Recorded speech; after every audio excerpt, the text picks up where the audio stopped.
This is Breaking Down Security, and I am Brian Brake.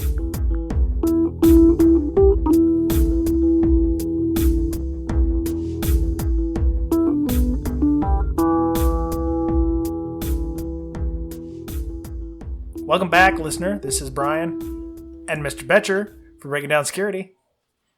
Hello, hello. She's gone this week. Shut up. Wait. So this week, God dang it. It's like, really? God. I don't like pretending I'm in the future. That's why we can't have nice things. Anyway, so yes, Miss Amanda Berlin is gone from the show this week. So yeah, for fill-ins this week, we had two authors on. And you should have prepped me. I didn't know this is how we were doing it. You got to be improv, man. Got to have improv. So this week we have Amanda Berlin and Lee Brotherston on. I'm sorry. Is that how you pronounce your names? Yeah, that's totally it. B. Brotherston and Berlin. Yeah, Berlin. Okay. Berlin. Excellent job. Yeah, I try. I do what I can. So no. Commander. So as many of you have heard us talk about the Defense Security Handbook, both on our Slack channel, which we are doing the book club on, Miss Berlin and Mr. Brotherston wrote a book for Reilly. Yeah. So yeah, that was the one we were wanting to do for the book club for a while. It's still it's Dead Tree version is not available, but the electronic version is. So soon. Yeah. Less than a month to go. This is the slowest month ever. So okay, so how does that work? O'Reilly came to you both and asked you to do a book, or did you guys over a drunken, table napkin discussion Lee, do you want to tell your that side of the we story had enough first? we could do a book? Okay, well, I'll tell mine, and we'll probably, I don't know, Amanda's hopefully lines up with what I say. So I'd been talking to Courtney Allen at O'Reilly, who is in charge of getting authors together for their security series of books. And she'd been saying to me about, what would you write? What sort of gaps do you think there are in the security book market? So we've been talking about it. And I said the sort of thing I thought I would like to write or would like to see. And we were talking about doing it. And then she said, there's someone else that's come forward with a very similar sort of idea, and they suggested that we might want to get together and do it together. Oh, okay. So we hadn't actually met. We were introduced by O'Reilly. Really? That is right, isn't it? There's not something I've forgotten in our past. Yeah. No, and so O'Reilly introduced us and said, "Do you want to write this thing together?" Okay, because the year that I met Courtney, that was 2 years ago. You were actually at DerbyCon, Lee, and so was Amanda. Right. You just y'all didn't like pass in the night. We didn't meet, and I knew Courtney that year as well. And in fact, the bar at DerbyCon that year was the beginning of this conversation for me with her. A lot of things at DerbyCon start in the bar. Too.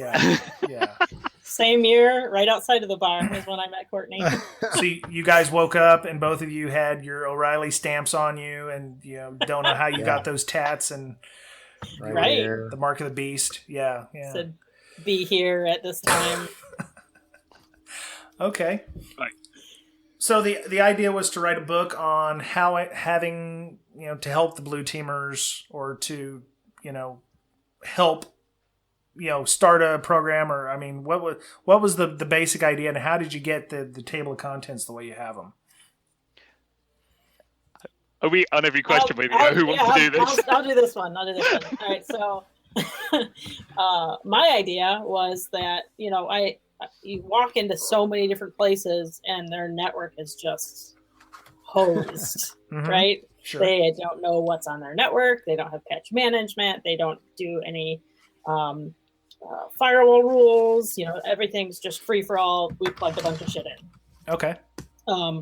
It was to get you from that to a stable point where you're not putting out fires all the time and you can actually work on cool stuff, right? So like once you get all the stuff put into place and you have a decent network, you can do like malware reversal or, more advanced stuff where a lot of people worry about malware reversal or other things that shouldn't be because they still have Windows XP sitting around. Right. And your take on the whole Blue Team book, Lee, was? Mine was similar. Mine was that I keep coming across companies where they don't have a security person, and then they're like, "Yeah, we should like do a security now," and they turn like, "Hey, senior sysadmin guy, guess what your new job is?" Yeah. And it was the idea was to sort of serve those people, the people that are, they can sysadmin a box, they can configure a router, whatever. They can do sort of IT stuff, but they didn't know how to do the security stuff, and it was to give them the security add-on to existing IT knowledge to be able to go and start doing security stuff. So the basics, underpinnings of a security program. Sure. Okay. And I think we pretty much mashed the two ideas together. Yeah, yeah, pretty much. And at first we had the book split up into 3 sections. Like our proposal, the proposal that we sent out was 19 chapters and 3 sections. So the first section was going to be easy stuff that you could do for free. Mm-hmm. The second section was going to be hard stuff that you can do for free. Sure. And then the last was difficult stuff that's expensive. Okay. And then Lee went through and changed everything, which is perfect because it flows so much better. Like the way we had it before, it was really choppy. Yeah. I think. And now you can pretty much go from one to the end and do it in step. It's like more managerial stuff, and then it gets more technical as you go into it. This doesn't look very difficult. It's got about 3,000 pages in it, so it's fairly light reading. You probably finish that. So I can't tell you how many people I've run into that are the CISO of their company, but that's only a very small fraction, like 5% of their job, just because they have to answer questionnaires for future clients or current clients, things like that. And so they're acting CISO, but they're the only security person for their entire company. Now, who was the audience for this book? Who is going to get the most out of it? Well, that person hopefully does. We've covered it in a few areas. I mean, that person does too. Without trying to say a bit of everything for everyone, there's 21 chapters, and there's technology stuff, as in type this command line level stuff, through to you should write some policies. Policies are a good thing, So in theory, you can sort of pick and choose depending on your level. If you're the only security person, you probably do have to deal with policies and firewall rules and AV and whatever. In which case, then there should be like everything applies. Yeah, some people it's small enough that they do all of it. Yeah. Right. Yeah, and it is written deliberately that each chapter should be able to be taken as a standalone. Oh. So if you're looking only to do half this stuff, you don't have to read the other half. You can just pick the ones that you need. If you know stuff already, I mean, there are inevitably a few cross-references between chapters, but they're nearly all a standalone. So you wrote it like a how-to manual. So how to do, like in chapter 2 is asset management. So if you need to do asset management, here's good 15 pages on how to get started with that. Right. And and from what I saw, there's numerous addendums or links to other things that you can talk about. Like in chapter 1, when we did the book club, there was links to the NIST 800. There was the OWASP top 10 stuff was in there, I think. You mentioned several things for helpful items. I've only skimmed through about chapter 3 because I want to keep it nice and fresh for the book club. But so it's really good.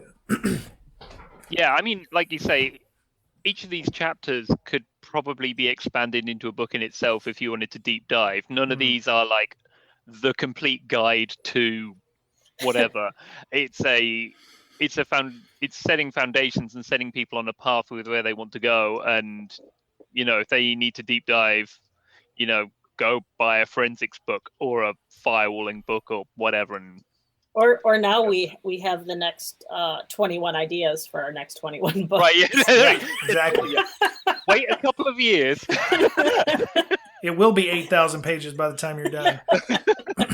So was there anything that you wanted to put in the book that you didn't get to put in, or were you like limiting yourself to 250 pages? Because it is 250, and that's not bad. That's a fairly good book. That's that's good and tasty. Was there anything you wanted to put in there that you didn't feel like you had enough knowledge to put in, or if there was something maybe for the second edition that you'd put in this time? That's where the 21 chapters came from, because we originally had 19. Okay.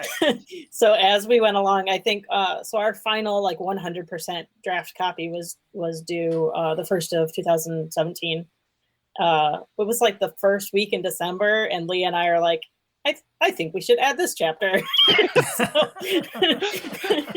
That sounds good. So because we totally forgot about logging.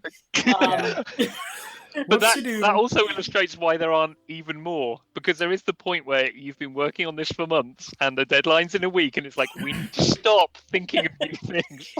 So I don't know. I haven't thought of anything since then. Yeah. That would be another chapter or half chapter or whatever. No. It's just been a compilation. I had an Evernote document up where if I was driving somewhere and I'm like, I have to remember to put that in the book, I'd be like, I just do an audio clip in Evernote, and so I didn't forget to put it in at some point in one of the chapters. Well, that's good. Okay, Mr. Boettcher, have you had a chance to read the book yet? No, I'm waiting for the paper copy so I can get it signed by the authors. Yeah, well, the problem is you're going to have it mailed to Toronto to have it done, because he better be at DEF CON. I hope I'm allowed. Yes. Yes. Yeah, we talked about that ahead of Foreigners. time. Stupid foreigners. Wait. I didn't say. I don't. Oh, okay, where's that at? I better knock that out just in case. Somebody will take offense at me saying that, and I don't want to say that. As I say, you're the one that gets the hate mail. Yeah, I haven't gotten anything yet. Yeah. No, it's cool. I totally understand your reasons for not coming to the U.S., Mr. Brotherston.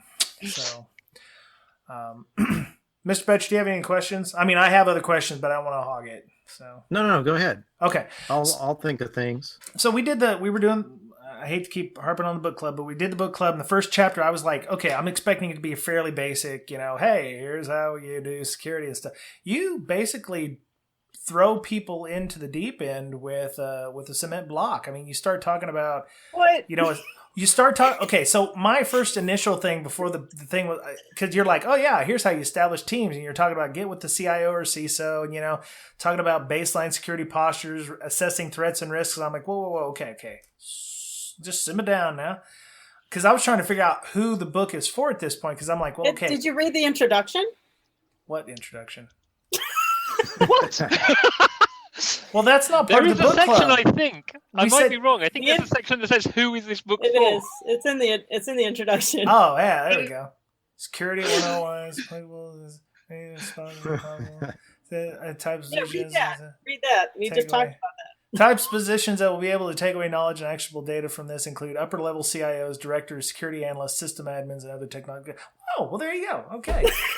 Right on. Excellent. Yeah, that's the introduction is the easing into it, and then we throw you into the deep end. Yeah. Well, my thought was, before I read that, obviously it's masterful, was if you're a startup and you don't have a CIO or CISO and you're like 7 people and you are, you're the CI, this week you're the CISO and the guy, throwing out the trash at the end of the night or something. How do you take this book and work with that? You just don't have to ask for as much permission. That is a good point. When implementing anything. When you're in a startup, there seems to be less democracy and more like, I'm just going to get it done. No change control. No. Yeah. Who cares? I know what this will affect, what it'll break. I'll be the one fixing it anyways. Yeah. So so that's a good point. So if there's 7 people in the company, there's no democracy. It's like, you're it. It's very, very, this is going to happen and you're going to make it happen. once you get up to about what do you say democracy starts? Like when you're actually forced to create processes? I would. I have a few customers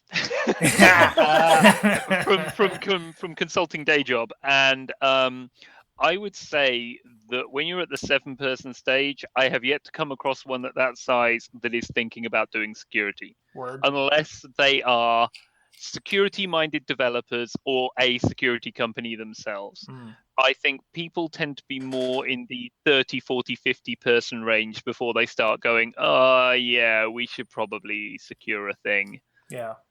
At which point, when you've got to 30, 40 people, you are then at the point where you've already have to start thinking about policies already from the point of view of you've probably got to have HR policies and things like that in place. So although security policies may be new to you, doing things like policies and asset management and stuff at a more businessy level is probably something you're already starting on.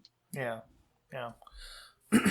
Yeah, I noticed that change control doesn't get implemented until something breaks, and major there's this big stink about it, and then you're like, oh, great, we got to get a handle on change management. So you implement change management policies. And a lot of times companies don't have a security department until they have a finding of some sort, where it says, well, you don't have a security team. Well, that's the first thing. So then they have to implement a security team. They're all like, oh, okay, well, it's in response to a finding, right? Yep.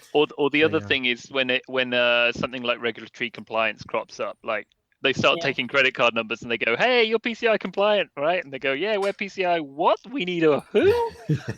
Exactly. Or if there's a change in upper management, if they get a new CEO that's been somewhere that's actually done security before, they're like, what are you thinking? Why do you not have this yet? Yeah. A lot of times they'll bring in ringers like that, and then it's like, oh, okay, now we got to, get our stuff together. So it just occurred to me that you guys wrote this book because you're both consultants, and you see companies that do security like crappily or not at all. Yeah. And so this is kind of a sort of a, gee, I wish people would have read this book type book, right? Right. Yeah. But this was me. Like, I did sysadmin stuff forever. So I walked into company, like I took up a new job and I walked into a place and it was horrible. Like, and I had to start all over again from scratch where we had just done that at the previous place. Oh, isn't that hurtful? Yeah. I mean, it's fun. I enjoy doing it just because I like fixing things, but. And I think a lot of people view security as a bit of a magic thing, like you've got to come in and like have all the blinky boxes and doing all sorts of magical voodoo to fix stuff, and they don't realize that like some of the best stuff you can do is just like patch stuff. Like if everyone went and patched everything, they'd be in a way better place. Forget doing anything else. And I think there's 3 or 4 areas like that are well within the grasp of people, and they just maybe don't realize what impact it has or something like that. And as a consultant or as a new start at a company, you go in and they're expecting you to be going straight for like the O-Day protection appliance, and it's like no, Windows Update, that's what you want. Yeah, none of you have changed passwords in the last 3 years. Right, or you just have terrible passwords or no passwords, and you're still using FTP to upload code. Oh my god. Yeah, with your passwords in it. Yeah. Right, or everything runs on a giant flat open network that's exposed to the internet or whatever. It's like, is that something you've seen recently? I couldn't say, but it has been seen at places. No, but it's like companies are in various stages of maturity, and if they don't do security, I think they often don't realize that there are some really simple things they can do that can be quite impactful. And I'm hoping that's the sort of thing that we can highlight a little bit. No, that's cool. You guys talked about the top 20 security controls. You mentioned several frameworks. Now, a lot of those appear to be US-based stuff, like Octave. You mentioned the NIST guidelines, the top 20 security controls, which, depending on where you consider Tripwire to be, it's a US-based company or not. Was there any non-US frameworks or controls that you looked at for inclusion into the book? I don't know if there are any. I know there's the ISO standard, which is supposed to be like the international standard, but it's not really, you mentioned the NIST cybersecurity framework, which we've done show on. Was there anything, is there anything outside the US that we can mention?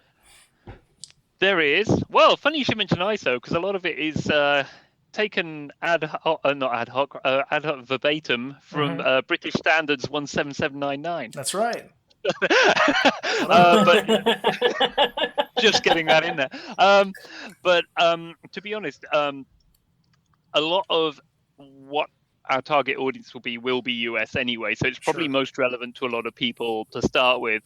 And there are other standards, but especially given demographics, we might as well go with what they know. I mean, there are equivalents, and for example, Europe and Canada and a few others have some other approaches to protection of PII and that kind of thing. But it's hard to kind of cover everything, because we were saying it's casting a wide net kind of book. And so I think you have to cover the common ones, and like you said, ISO and stuff like that is fairly well recognized worldwide, irrespective of its roots. It's a lot of people know what it is. Yeah. And like Amanda said during our club, she said they're all open source. So even if your company is based somewhere else, you wanted to follow the NIST guidelines, you could technically do so. I mean, it doesn't help you if you're German, and for the German government, they have their own guidelines. But do you think the reason that there are so many guidelines in the U.S. is because of government oversight, or we just, I don't want to say we care more about security. Are we more aware of our lack of security, so we try to create frameworks that make us secure, or try to make us secure? I have a view, but I keep jumping in on questions, so I'm going to let Amanda speak. No, you take that one. Mr. Boettcher, you're an American. You do that. No. I also think, I'm going to sound horrible now. I also think that there are standards from around the world, but perhaps as an American, you pay attention to the American standards. See, that's why I asked about overseas standards. I know about GDPR, and, it used to be Privacy Shield, and now it's whatever is going through European courts, and, Yeah, that changes on a weekly basis. Who knows what That's what I know. That's what I know. And everybody knows the ISO standard because it's, the one. But, I didn't know if there was any other, like, risk or security frameworks out there that, are available. I know MITRE, they spell MITRE wrong, so it must be a European version. Like, there might be other guidelines out there, but I only speak English. Wow. So I don't know how to search for the Chinese ones, or that is a good point. Yeah. Yeah, and to be honest, if we're writing a book that's appealing to as many people as possible, there are probably more people adhering to the US guidelines. I mean, amongst other things, there's a bigger US population than most other people that are likely to be buying it. That's true. So it's probably aligning better with what they're likely to come across in the workplace and that kind of thing. Yeah. Well, I was just thinking along the lines, if you're a multinational corporation, you may have to deal with, the information security requirements of the government of France or Germany or India or, Indonesia or whoever, So, obviously if you go with a known standard, we're NIST compliant. Well, that doesn't mean anything in Germany. Sorry, dude. Right. I mean, the one thing I would say is that I've worked in a few different countries, and there's two areas, I think, where you get local variations. One is regulatory compliance, so, financial or healthcare and things like that. Yeah. The other is protection of PII. Sure. Most countries have some kind of guidelines on that, but it varies, particularly because they have different concepts of the ownership of that data. So in some countries, when a company collects data on you, that's their data. In some, that is still your data held by them. Yep. So there are different interpretations on it. However, I think they all generally subscribe to the same sort of underpinning principles. So it's still, don't keep hold of data you don't have to keep hold of. Only hold it for an appropriate amount of time, place appropriate controls on it, blah, blah, blah, blah, blah. So although you're only talking about a specific standard and referencing it, a lot of the time the principles are very similar and a lot of the guidance can be reused. Oh, that's good. Yeah. I think that's the case across all the US standards too. I mean, for the most part. Yeah, I used to have a spreadsheet that had the same thing. Yeah, I used to have a spreadsheet with the NIST controls, cloud security controls, HIPAA, all those things, and mapped all of them to like the ISO standards and where they mapped accordingly. I had to do that when I was consulting because you'd have companies that would like, oh yeah, we're following PCI. Okay, well we follow the ISO standard, which encompasses your PCI stuff plus all these other things that would be nice for you to have. So yeah, I've seen that happen before. So. Which is good. So, you actually talked about malware reverse engineering? Yes. What? Yes. Malware and reverse engineering. I think that was in chapter 40. I didn't reversing. I didn't talk about malware reversing. Chapter 6 has memory and PCAP analysis. Oh no, I'm that's the next step after the book. Like after you finish everything in the book, then you can move on to malware reversal. Yeah. Okay, I was going to say that's pretty advanced for. Right. Yeah, I did talk about some analysis stuff in the incident response section, but that's more these are the tools you can use for sort of disk analysis, memory analysis, or whatever, rather than proper reversing. It's like if you're worried about stuff in memory, go take a look at volatility. If you're worried about stuff on disk, here's autopsy and sleuth kit and that kind of stuff. Yep. Although if you're getting to that point, you're probably getting a bit more specialist if you're getting a bit beyond that. Right. So you talked about on pages 5 and 6, you were talking about creating milestones, which, different tiers based on, quick wins. Quick wins is the first time I heard of that was from the top 20 controls. You also mentioned that, you're going to have to become almost like a project manager in many cases to chart out these things or, create, goals like long-term, next year, this year, that kind of stuff.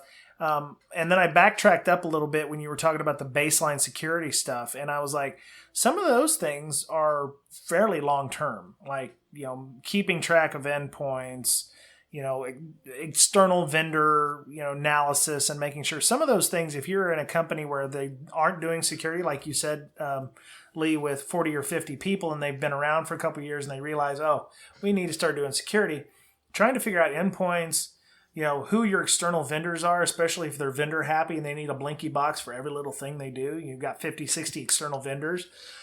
Some of just keeping track of that stuff could be a long-term goal in itself. Right. Well, asset management itself never stops. Yeah. And it's often not documented properly because, they are, with new infrastructure and technologies, most things are gone before they have a chance to even record them in the CMDB. Yep. So, especially if you're using containers and such. So, let's go through the topics if you want to, and just what you're talking about. Because so you're not talking about reverse engineering. What exactly? I mean, where do most people get the most bang for their buck? You talk about how to do this, on a tight budget or whatnot. We can talk about the free things first, or do you want to go like chapter by chapter? Sure, chapter by chapter, and give highlights on. We could talk about the chapters we wrote. I was going to say that's great because you wrote the first couple.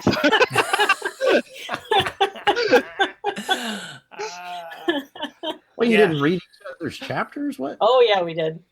Yeah, Lee's like, I don't want to deal with asset management. You deal with that. We didn't do it in order. We just broke out topics and took topics each. Oh, that's like either what we were both best at, and first we went through and decided what we were both good at ourselves, right? Yeah. So we had very complementing skill sets on the overall picture of the book. And then we were left with a handful that neither of us wanted to write. Asset management, policies. Yes. So rock, paper, scissors that one and move on. Yep. You're like, all right, I'll take this one, or I'd rather you do this one. I have strong feelings and I don't want to be putting them on paper. Yes. So that's how we split them up. So how did you guys handle tone? Because obviously you guys would have very different ways of writing. Some of that may shine through. How did Courtney and them, did they tone you down, or did they go, hey, maybe to keep kind of... I went through and removed all these extra U's. Extra U's. Switched all the S's to Z's. What? Right. Okay, right. so Lee wrote in the third person, and No, Amanda, I wrote. You wrote in the second person, right? we actually got. I might remember this wrong, but I swear we got comments that compared to a lot of people that do it together, that we actually were fairly similar in writing styles compared to a lot of them. Oh, good. Yeah, but they do. That was our goal. Sound like one person. But they do go through afterwards. That's part of what the editors, when they reread stuff, is they do exactly what you said, switching, but not switching, but keeping consistency of third person and first person and we versus I and all that kind of stuff. That's what the editors take care of for you, or at least tell you that you're doing it wrong, whichever way around. Yeah. But that's the kind of detail that they pay attention to. They trust us to pay attention to the message, and they fix the grammar and some of the language around it if they need to. Okay. Very nice. Well, we already talked about chapter 1, pretty much. Yep. It's the chapter that starts you out in kind of the overall security program. At first, we had started it with like Microsoft and Linux security before we had switched all the chapters around. Yeah. And one of our tech editors, one of my favorite people, Alex Hammerstone, gave us a great idea. He's like, this kind of starts off kind of rough. You should probably start it off with explaining the whole point of the book, and how to implement all of this. So that's where that chapter came from. So we talk about use cases, tabletops, drills, milestones, assessing your risks and that kind of stuff, like things that you should do in the beginning before as you're bringing the security program up. We tie like a potential threat to each level of the kill chain, and say what the kill chain step is, what the malicious action is, the defensive mitigations that you can put in place for those at each step, and then monitoring that you can do in a security monitoring system for each step. So that's chapter 1. Chapter 2 is asset management and documentation, which nobody's good at. I mean, I'm sure there are people out there that are good at it. I'm sure there are. But I don't know who they are. But in a general sense, nobody. Right. Like I one day hope to really work. Well, our company isn't that big, so we can have a pretty good handle, and we're security, So we have a pretty good handle on asset management. But like a retailer or any other large corporation, they all suck at asset management. So this is kind of the steps to go through collecting the data. You can use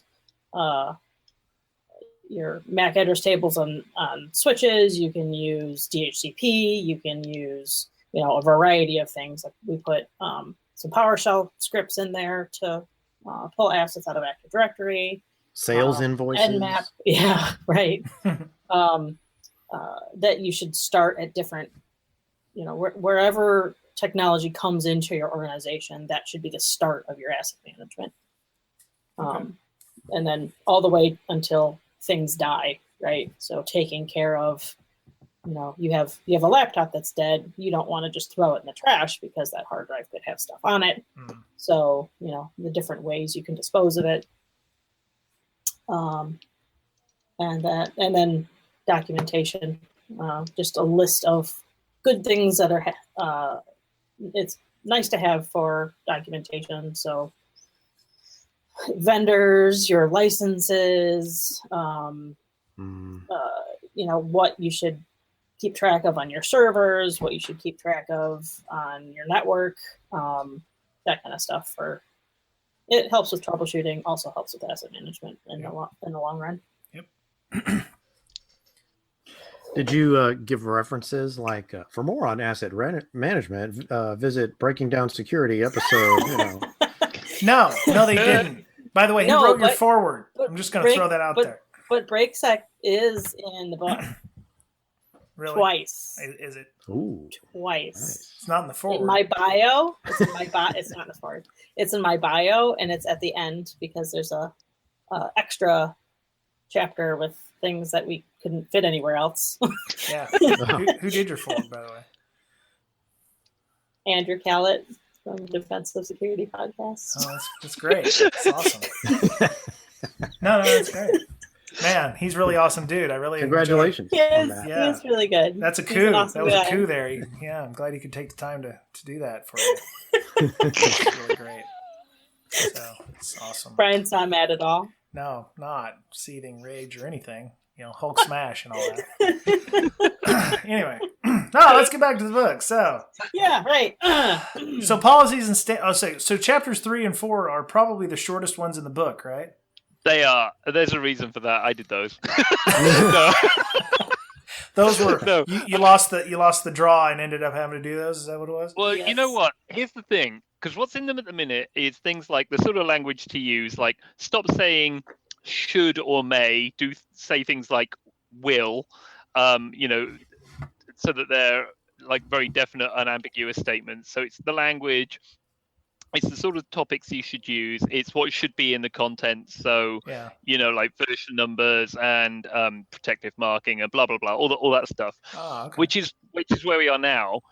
But the logical next step to go into detail is to start giving like full example policies.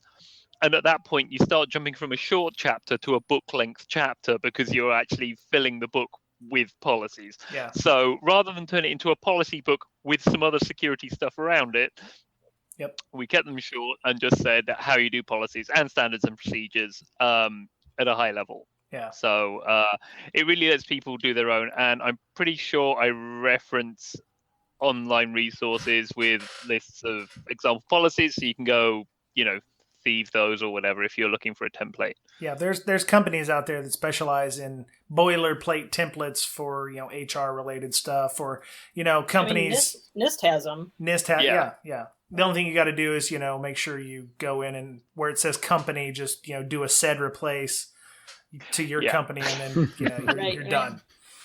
So, right, exactly. Actually, what I did like about the book was that I was expecting chapter 1 to be like our first book, where it was like 45 pages long, and I was like, oh. No, the fact that I liked the book we did with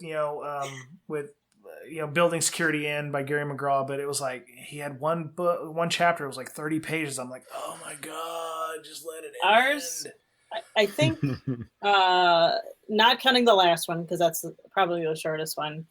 They range between, what is it, Lee, like 3,000 and 4,500 words per chapter? Yeah, they vary a little bit. Because some of the high page count ones are actually because of graphics, as I recall. Yeah, that makes sense. Yeah, there were a lot of graphics in Gary's book. The words are more consistent between them. Cool. So is there going to be an audiobook of this? Do you know? We're not. I'm not sure. If we are, Lee's reading it. I was just going to say, not if I'm reading it. Oh, wow.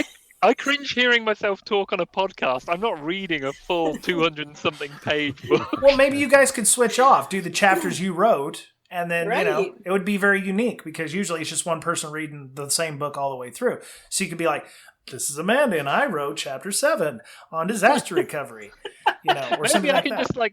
Maybe we could just paste it into Microsoft SAM and have it in that nice monotone. Oh, very computer nice. voice. Oh no! Yeah, Defensive Security Handbook as written as wrote by Amanda, audio book by Stephen Hawking or something like that, industry compliance standards and frameworks, that kind of thing. Yeah. Exactly. No, that's a horrible idea. Or you guys could read each other's chapters. You'd be reading through this, man. It's like, what the hell is this? What is he talking about? I didn't read that, but that doesn't make any damn sense. Stupid British guy. God. Oh, wait, my bad. Can we go back? Yeah. No, that's cool. I actually read it last week. Yeah. In 5 days, cover to cover, out loud. You said it put your cat to sleep. It put me to sleep. Wow, that's a glowing recommendation. It's very difficult because, we have read it like 5,000 times. Yeah. Oh, okay. Did they make you do your own proofreading? Because after a while, you start seeing the same stuff. We did just because we didn't want the editors to do everything. Yeah. I had done a review on a book, like a tech review on a book that one of the authors obviously didn't use anything with spell check. Yeah. Or had read it out loud because half of it didn't make any sense. Yeah. I like to read my stuff out loud before I submit it. So I do that with blog posts and all that kind of stuff because emails. Not emails. I'd be talking out loud all day. I wouldn't have a voice anymore. Yeah. But I thought if you read it out loud, you find a lot of mistakes that you wouldn't if you're just reading it. Sure. Yeah, you hear the way things sound on the page, and right. Yeah. No, that makes sense. Makes sense. So that was a rough time last week reading through all of it. Well, I don't think we should go through all the chapters because we want to give some people, we want to give people, something to, buy on. You guys have some vulnerability management. You talk about development in here. Why development for a security page? Developers don't need security. Yeah. So the development one was, I think I even preamble in that chapter that this may not apply to everyone. But the point is that not all languages are built the same. So there is a little bit about selecting your language. Not everyone has the luxury that many are tied into the language by virtue of what they're doing. Yeah. But trying to defend some assembly or C you've written is very different to writing secure Python or Golang, because you have type-safe languages, you have scripted languages versus compiled languages, you have languages with memory management and garbage collection and all different things. So anyway, it was a quick high-level view so that if people are making decisions, not so much that it is the be-all and end-all of language selection, but just to give an idea that there are different classes of vulnerability. So these are the high-level things you want to think about. And then it's some SDLC stuff. Okay. As in, you should hear of SDLC. Yes. I noticed you didn't mention the word Java at all anywhere in the development, your little teaser there, because that'd be a whole book all by itself, securing Java. Right. There are lots of books by that. I didn't want to go too much into it because that's another one of those, there are entire books on developing for each language without even touching security, just on making it work. Yeah. If you want to get into security, then that's a whole ton extra. Mm-hmm. So really it's about consider the life cycle and make some language considerations, and it references sort of Microsoft's reference SDLC in there too. So yeah, but that's basically what that is about. It's one of those that if we went any deeper on it, it would be getting ridiculously technical and ridiculously long again, because you kind of cross over that line where it's no longer a small add-on. If you mention X, you also have to mention Y and Z, and it just grows into an insane thing. So the languages mentioned were just some high-level, there's Go, there's C, there's assembly, Python, Ruby, Perl all dealt with together, PHP, just to have a sample of the different types of languages. Very cool. It's far from exhaustive. It's an intro, I guess. Yeah. All right. So you say in the summary online, bolster Microsoft and Unix systems. How do you bolster them in the book? What do you talk about? Do you want me to Do do you want to Windows do this, first? Amanda? Or... Yeah, I'll do Windows. You can do Okay. Linux. Okay, fair enough. those are the ones we each wrote about. So in the Windows one, I was a Windows admin for a while, and I did a lot of Active Directory management, group policy management, that kind of stuff. So it's the organization of those. I pointed out that you should never use a Active Directory domain as a security constraint because it isn't. Forests are, but domains are not. A lot of times only have one forest and one domain, but the bigger companies you don't. Yeah.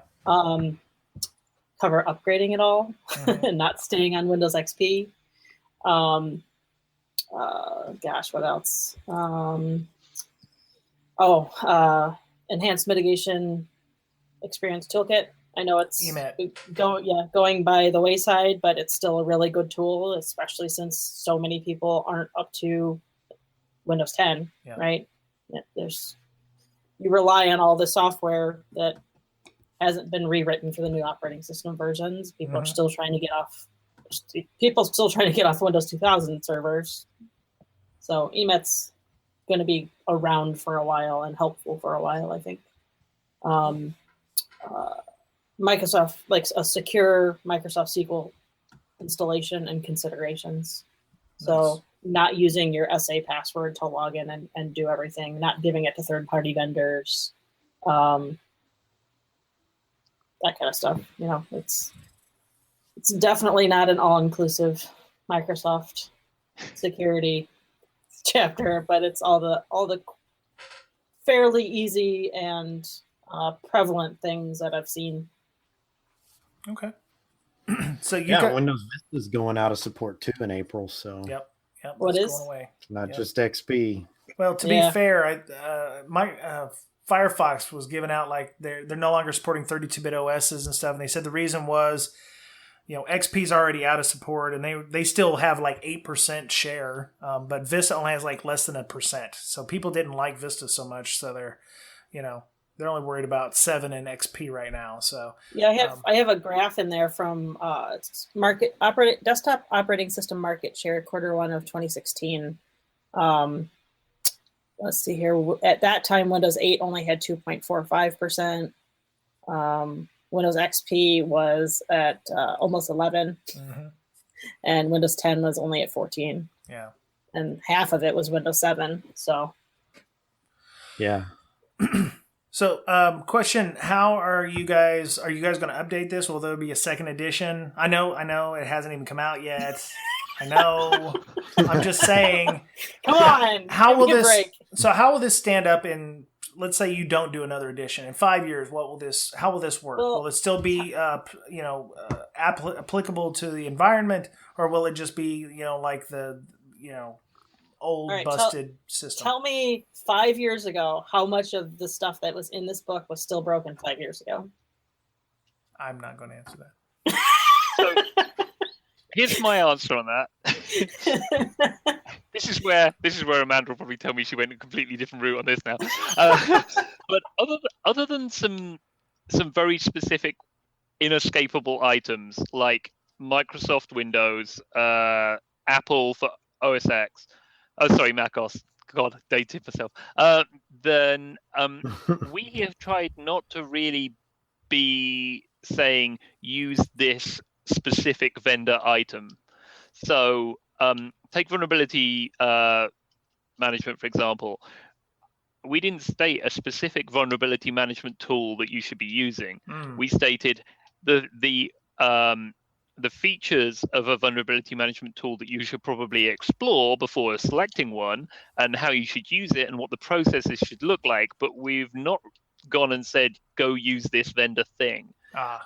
You have to mention Windows and you have to mention Mac OS because that's kind of inescapable. Sure. But yeah, in terms of these tools, we don't name a firewall to use, an antivirus to use, an IDS to use. Although the examples in that one are Snort, just because it's the prevalent one and has been forever. But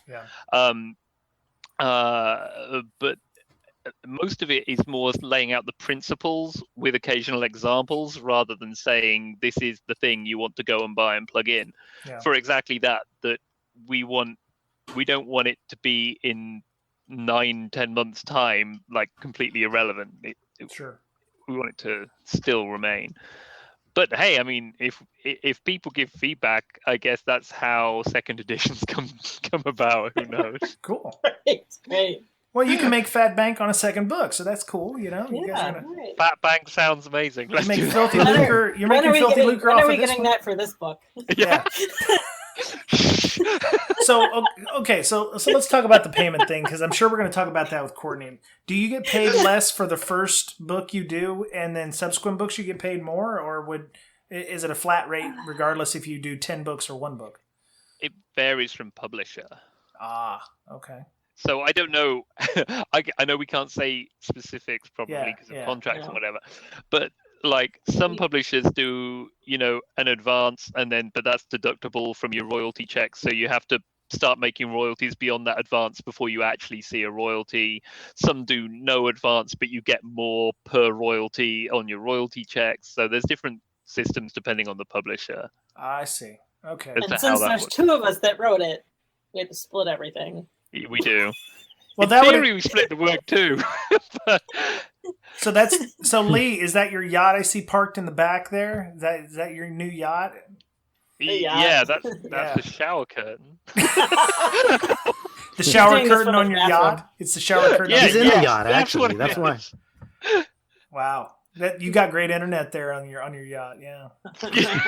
I see Amanda tootling around in her, her Rolls Royce, that kind of stuff. Yeah, right. Making fat. Well, I have a goal. I think I told one of you this. I can't remember. I have a goal. We need to sell 45,000. Uh-huh. Is this because of what it makes? You've worked out what profit. Yep. That will pay off all my debt. So you only have 49,996 to go? We've sold 500 already. Right on. All right. 500 before it's even out. Very cool. Here's really good. Like, we didn't know. Yeah. Like, if that's good or not. Like, but I've heard from several people that have written books that's phenomenal to sell before they're even out. Nice. Well, it helps when you have marketing people and people who pimp your stuff out for you. So right. Yeah. Right. Yeah. Maybe I'll be in the second edition forward. Maybe that'll happen. Maybe that's the goal. Break. Yep. That's the goal. Yeah. Living large, and stuff. So. Well, I don't have anything else. I mean, when does the book come out in Dead Tree? You said like the middle of April, right? Well, the one thing you wanted to talk about that we talked before we were recording. Yeah, what was that? You wanted the order of our names. Oh, right. Okay, so there was a story there that I was going to add because it was very important and I was interested. Why did the name go in what order? Is it because it's obviously not alphabetic? Right, because Lee's name is first. Yeah, alphabetized. Yeah. Right. We figured because he's a guy, we'll end up selling more copies of his names first. Oh God, you're gonna get so much hate from that. The ladies of InfoSec are going to flay you. Sweet Lord. Send your hate mail to Lee Brotherston because he wanted it to happen. What? I did not say that. It was his choice. I listened to him because that's what a good co-author does. Oh my God. Sweet Lord. Oh my God. Oh my God. Okay, no, that's not true. If anybody is still listening. Oh wow. Okay. Lee, go ahead and tell them what really happened. Me? No, it's much more arbitrary than that. We did wonder if there was some kind of weird analytics that works this out, like whether the typesetting works better one way round, the way fonts work and letter layouts on the cover or something very clever like that. But it turns out that whoever types our names into the system inside the publisher's database, mine came first. So when it auto-generates the names, it just pulled mine out first and dumped it in. And there's absolutely no science at all behind this. Okay. Yeah. Right. We were actually we were talking about it before we asked. Yeah. Because I was worried that I shouldn't say something because I wanted it to be in alphabetical order at first, but then I'm like, well, it doesn't really matter. Yeah. Because it's already on everything. Yeah. And I'm like, I don't know if I should bring this up. So we talked about it and we're like, well, maybe it's because they think we'll sell more, or maybe it's because the typesetting, or they took the decision away from you, right? They took the decision away from you at that point? And not knowingly. I don't think they said we can't decide, but no, it was just appeared there. this way. Oh, yeah, okay. it just appeared when they gave us the program to write the book. Okay. So, so it could be that behind this, it's maybe their analytical data says that if a guy's name is first, it'll sell more books. They kind of pre-wired you, and they said, well, it's like that anyway. If you want us to go back and go to the trouble of making that change, I mean, we can do that, but understand with analytics that I've not seen come out of them already, I'm going to say that's not a true statement. Good. But because you want to write more books for them, so yes. Because of course we don't see this, because in the cover and stuff, it's all generated, that's generated by other people. We write the content, and it gets pumped into templates and stuff. So it's not who chose the porcupine? Right, that was another that was a story. That was like a 4-week process. We didn't even. The biggest decision we had to make was arguing over the animals. Really? We had all these ideas. At first, we both agreed on a narwhal. So we definitely wanted a narwhal on the cover. Yeah. But that was already taken. So we were finding random dinosaurs and So you could have wrote 2 more chapters if the cover would have been just blank. Right. Yeah. Wow. So they're like, here, how does this look? It's a porcupine. We're like, all right, that works. Well, as a defensive animal, that makes sense. I'm like, it's a good defensive animal. I'm actually really pleased with it, how it's ended up. Yeah. I'm going to get a tattoo of it, I think. Oh, really? Okay. Yeah. Wow. But not with your name on it, though. That one will be quite intricate. Or I'll put my name first on the tattoo. There you go. That's right. And not with the red diagonal pre-release thing written through it. But it does say raw and unedited. Yeah, so I think raw that would also and unedited. work well. Yeah. That's because it's stuck on top of the quills. Right. The sign is really stuck on top of the quills. Yeah. And balanced. Yeah, exactly. Right. Yeah. Oh my God. I've had way too much fun with this. I didn't even know where it was going. I was like, it's just going to be all cut and dried. Hey, we wrote a book here, with this DDD.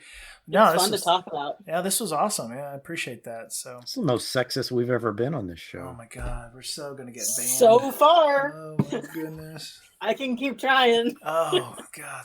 We already have the explicit tags set permanently, so that's cool. That's as of January 2017. Yeah. So if we have a female on the podcast, we're immune to that sort of bias. Oh, no, right. God. Oh yeah. That's how it works. No. I think that's how that works. I'll just point out That's the how ones that we works? shouldn't have on for that reason. Understood. Yes. Warning, eject. Yeah. I'm sorry we're full of guests up until forever. Yeah, exactly. Don't call us, we'll call you. Do the fadeaway. I've done the fadeaway on some vendors who wanted to come on and talk about their crap products. My goodness. So okay. Well, let's close this up because this went uber long, which is excellent. I always like having Mr. Lee on.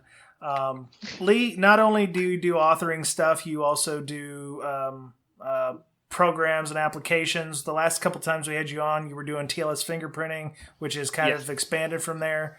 Can you give us some idea of what you're doing and how we can get a hold of you to talk about cool stuff? I am. I've typecast myself from an open source perspective. I'm doing a different TLS thing now that isn't fingerprinting, but trying to fix the problem of these man-in-the-middle proxies that break everything. And I have a thing, and I would love to talk about it, but like you said, that's probably. Nice. Are you under FunDA? Are you under FunDA or something? No. This is all my own time. This is not restricted by work stuff. I did a talk on it actually, so it's not that secret. Okay. but I found some ways of doing things like implementing content filtering without actually man-in-the-middling the TLS. So you can do stuff like put a content filter or at least a content logging system in place without man-in-the-middling stuff, decrypting stuff, and all the associated problems that come with running your own CA and all that kind of stuff. Okay, and this is coming from the whole is your ISP man-in-the-middling you or whatever. No, sort of. That's what set me on the path of this, but this is an independent thing. Okay. Mostly because there's been a few studies out lately. There's a really good one that's got some people from like Mozilla and Google and MIT and Cloudflare. I think they all co-authored this thing, which says about all the horrible products that man in the middle you, not just the corporate content filter proxies, but like local AVs and all that sort of thing that do the Superfish style, throw a CA in your CA store and man in the middle everything, and like how terrible that is. And my last talk was also on that topic. And this is to sort of achieve what those products are trying to achieve, but not in the terrible way that they're doing it. Yeah. But that'll be open source too. That's a Golang based proxy thing that I'll be GitHubbing at some point too. Cool. I would love to come and talk about it. Does it have a name? It is really inventively right now called TLS Proxy. Wow. I will come up with something better soon. Where do you come up with your name, sir? Yeah. It needs something flashy. Wow. It's like that DerbyCon talk I gave. I subtitled as the most boring but accurate talk title because I don't do clever puns. I understand. No, what do I have to do? I guess what the theme this year is going to be like make TLS great again or something, isn't it? So if I want to 1.3 is coming out. 1.3 is coming out. I saw a couple talks on that. Noid gave a talk at our Black Lodge hackerspace, and I got to see a couple of people on the steering committee for TLS 1.3 coming out.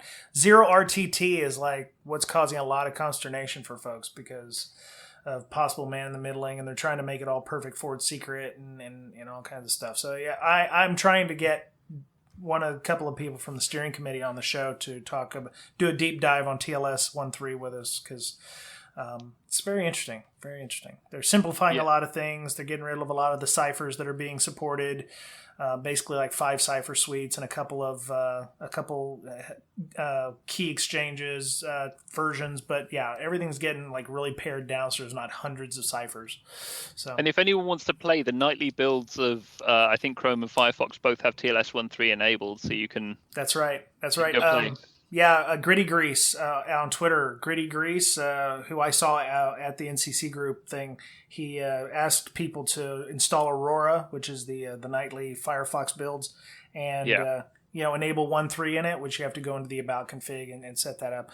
But he wanted to find out how RTT was working, and you can find his tweets and help out if you can. He was looking for data, so.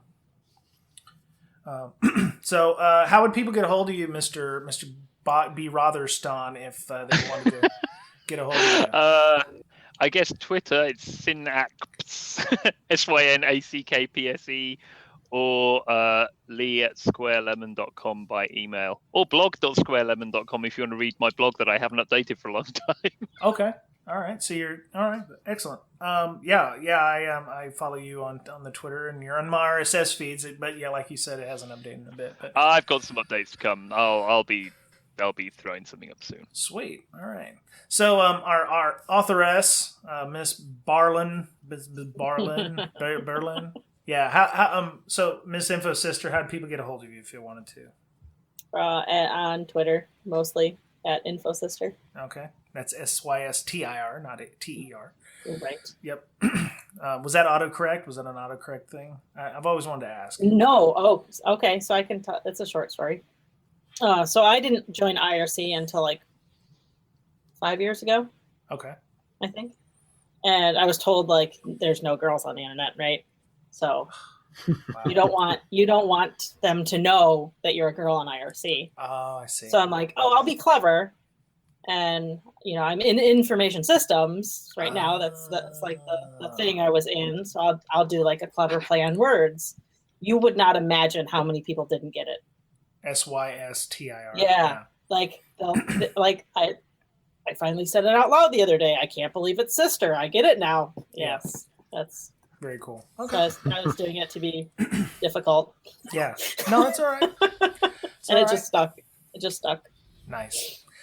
Mr. Boettcher, thank you for joining us this week. As always, you are a font of knowledge and information, and you're my working wife. I tell people that I have a working wife, and it's Mr. Boettcher. Even though we don't work at the same company anymore, he's my rock, you know. So. Yeah. I have Lee and Courtney. Oh, we talk every day. Oh my goodness. How would people get a hold of you, Mr. Boettcher? You're working on the malwares and the reverse engineerings of the malwares and stuff. How would people get a hold of you if they were wanting to talk about the malware and stuff? Well, you can go to our Slack channel, and there's a malware section. Yes. I follow that. Excellent. So, for non-political security commentary and postings, you can follow my Twitter feed at BoettcherPwned, BoettcherPwned. I know both Amanda and Lee and yourself follow that. That is right. Oh, yeah. I'm very quick to post that stuff up. Are you going to be doing any training soon? Are you going to be giving out any training or doing anything soon? Am I going to attend training or actually put on training? Same. Are you making any making any appearances anywhere? Anybody is pipe up if you're making appearances other places. I may be at Hacker Summer Camp, and I will probably be at DerbyCon this year. I hope so, because we've never actually met. What? Like we've talked on here. We've talked on here. But No. No. He was in the podcast at DerbyCon with you last year. Oh shit, you're right. There goes our explicit We have tag met. again. Explicit tag. I forgot about that. I forgot about that one. I wasn't. She made such Never an mind. impression. You made such an impression, Mr. Boettcher. I was. No, I think she was slightly inebriated. Yep, that's what I was gonna say. Oh my. Alrighty then. Anywho. All right. Well. Just slightly. It was probably from talking to Lee at the bar for 3 hours on this book. Well, no, Lee wasn't at the last one. He had to cancel because of work consideration. So that's Lee, why I didn't see Lee. That's right. That's right. His head was there. I was looking right. all over. I spent like 3 hours looking for him. His head was there. I was carrying around a cardboard cutout of his head. It was on a stick. True. I forgot. It was on a stick. My kids play with it. It's really weird. Oh my god. Ew. And we're done here. All right. Now we've been rated R. Anyway. So, Lee, Amanda, are you guys going to be anywhere in the near future? I know you went to AID, Amanda, last couple weeks ago. This weekend. No. AID was a while ago. I'm going to hold on, let me look at my calendar. Okay, how about you, Lee, while she's looking it up? Yeah, you go, Lee. Well, we actually have a related thing. We're doing a Reilly training, aren't we? Is that public knowledge now? Yeah, it is. Yeah, you talk about that. It is. Yeah, now. so we're doing some web-based training for, what is it like? It's a few hours. It's not a full day, but like 3 hours. 3 hours. Cool. Training a couple of times later in the year that we are Do you currently. know what we're training on? Things, Dang. things and stuff, and some other things. And Man. some stuff. Sounds exciting. It's something like increasing your defensive security with people and technology. So we're doing how to make your users report and create a good user education program, and doing IDS IPS stuff. Awesome. Yeah, when that shows up, I need a link so I can pimp it out. So cool. So AID is April 7th and April 8th. 7th. All right. And then But it's the whole week before April 7th, but Okay. I'm only going the 7th. all right. And you're still headlining B-Sides Nashville. Besides Nashville. And I have really, really cool surprise for all the people that are going. Oh. Yeah. Yes. Oh. And it's completely sold out. Teaser. Oh, that sucks. Yeah. All right. Well, okay, so everybody's doing something awesome. I'll be speaking at ISSA Rainier. I've been shoehorned into doing that. I don't know what I'm going to talk about. I'm still trying to figure that out. It's April 5th, so I've only got a couple of weeks to figure that out. Yeah, you should. You should start that. I know.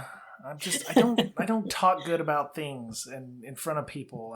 I'm not interesting like that. So Me neither. Yeah, I know. Well, so I'll be doing that. So if you want to come and join us, if you're in the Seattle area, feel free to join us. We need to get the show over. So I have a Slack. We have a Slack channel, official show Slack channel.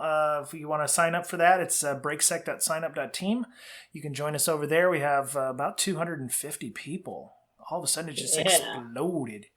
I think it's because people finally caught up to the podcast that we were actually talking about the Slack channel, and they're like, right. So they're only about 15 behind, so it's cool. We're doing a lot of great stuff on there. We're doing the book club, of course. We're doing Amanda and Lee's book, which is called the Defensive Security Handbook, with the porcupine on it. And you have to buy it right now until it becomes a dead tree version, and then you can buy it in the middle of the month. So we'll be through probably a few chapters before it's available, but you can buy the book in an ebook format and then print the chapters you want. And there's 4 pages for some of the 4 to 10 pages. Or just read them on your computer. Or I know people that will not read ebooks on a screen. So I know. So I mean, I like physical books, but I get it. Yeah. So we're on Slack, breaksec.signup.team. Like I said, you can follow us on Twitter. We're at Breaksec on the Breaksec podcast, BRAKESEC. You can follow me, of course, Brian Brake, BRYANBRAKE. We're doing a lot of great things out there. The CTF Club's still going. I try to do the Tuesday morning session, Tuesday morning, 9 a.m. Pacific time, which is friggin' 5 p.m. UTC plus 7. Yeah, plus 7. No, wait. 9 a.m. plus 7, 1600 GMT. 1600 GMT, which is 4 p.m. GMT time. I'm so screwed on times. Oh, my God. You need a wall of clocks. I know. We talked about that on the Slack channel. And then Amanda and I try to get back on the evening chat, which is at 6 p.m. Pacific, which is 9 p.m. Eastern, which is 3 in the morning, whatever. 1 a.m. GMT or whatever. So, we try to do that. We're doing the Natas war game over the wire. We'd love for you to come by and help out with that. We're looking for people who can help us solve it, as well as teach people how to help us solve it, which would be helpful. We're doing a lot of great stuff over there. So if you are interested in doing so, please help us out. So I'm done this week for Breaking Down Security. Actually, we're a little late this week. We should have had this one out on Sunday, but that's all right. I had to go on my birthday and go see Beauty and the Beast. So that worked out. Yay! I've just turned 21. So did you? You look it. Been 21 for about 20 years now. So anyway. So that was it. Thank you, Lee and Amanda for coming on. I'll see Amanda again next week when she's back as a co-host. Lee, you're always welcome to come on. We're definitely going to have you on to talk about the TLS, whatever it is you're calling it, after TLS proxy. Yeah, if you could launch a listener competition for a good name for it, I'll name it that one. Dude, it's gonna be TLS proxy McProxy face or something, I will do that. Proxy McProxy face or something, Are you renaming it right now? Proxy McProxy. Oh my God! All right. I'm done, y'all. Gosh. All right. That was it for this week on Breaking Down Security. We'll talk to you again real soon. Have a great week. Bye, everybody. Bye.